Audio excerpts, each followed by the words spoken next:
Hi everyone and welcome back to my channel. In the previous episode, I shared 3 LinkedIn tips that can help you become more discoverable on LinkedIn. If you haven't watched that video yet, I'm sharing the link in the description below. Go watch that video after this video. And if you haven't subscribed to my channel, please do so. It motivates me to bring more such useful content for you in the future. Alright, so in today's video, I'll be sharing that one LinkedIn mistake that you should be avoiding that can hamper your progress towards reaching your dream job. And towards the end, I'll also be sharing how you can course correct the mistake that you're currently doing, most probably in a more structured format. So stay tuned till the end of this video. Firstly, let's get started with what is that thing that you're not doing correctly. So, oftentimes we come across a job role, and as we come across the job role, we tend to reach out to industry professionals working with the same company. Most of the times, our intent is to ask for a referral, but we oftentimes tend to rephrase it saying that, hey, I came across a job role and I found it interesting. It would be great if you can spend some time telling me more about the job role. If the company is well known, there are lots of YouTubers and content creators who have already shared more about the job roles. You can not waste your time reaching out to the industry professionals and try to explore more about the job role on the YouTube videos which already exist. And if you're reaching out to them with an intention of getting a referral, let me tell you the honest reality. Referrals don't matter anymore.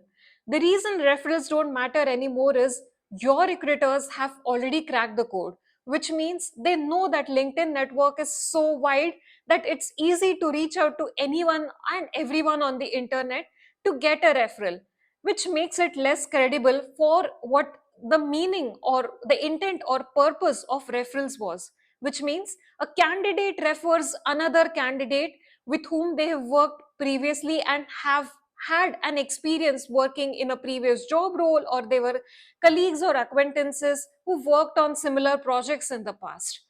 That being said, reaching out to industry professionals, asking them for tips about or more insights about the company, or asking them for referral is just delaying your application process.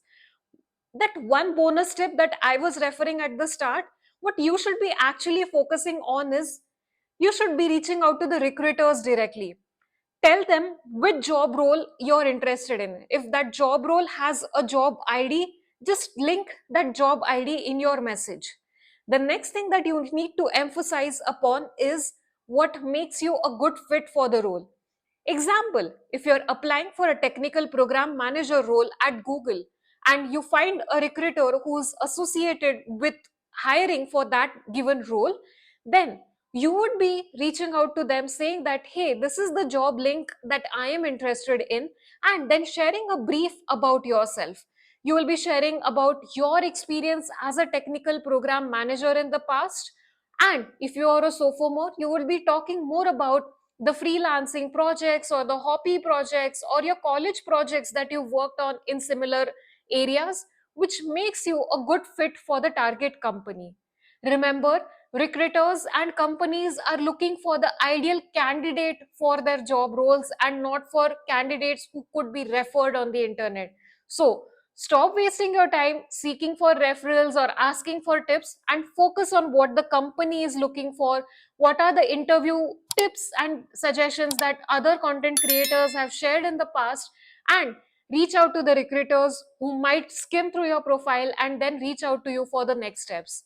But before you do that, also remember doing two things. One is you would be updating your LinkedIn profile with the 3 steps that I have mentioned in the previous video. And two, you would be making your resume up to the mark, which makes you a good, interesting candidate for the target company. For resume tips, I have shared another 2 videos in the past. Go look at my videos, which may help you prepare your resumes in a better format. All right. If you are finding this content useful, then please make sure you're subscribing to my channel, dropping a comment below. That definitely motivates me to bring more such content for you. Until the next video, take care. Bye bye.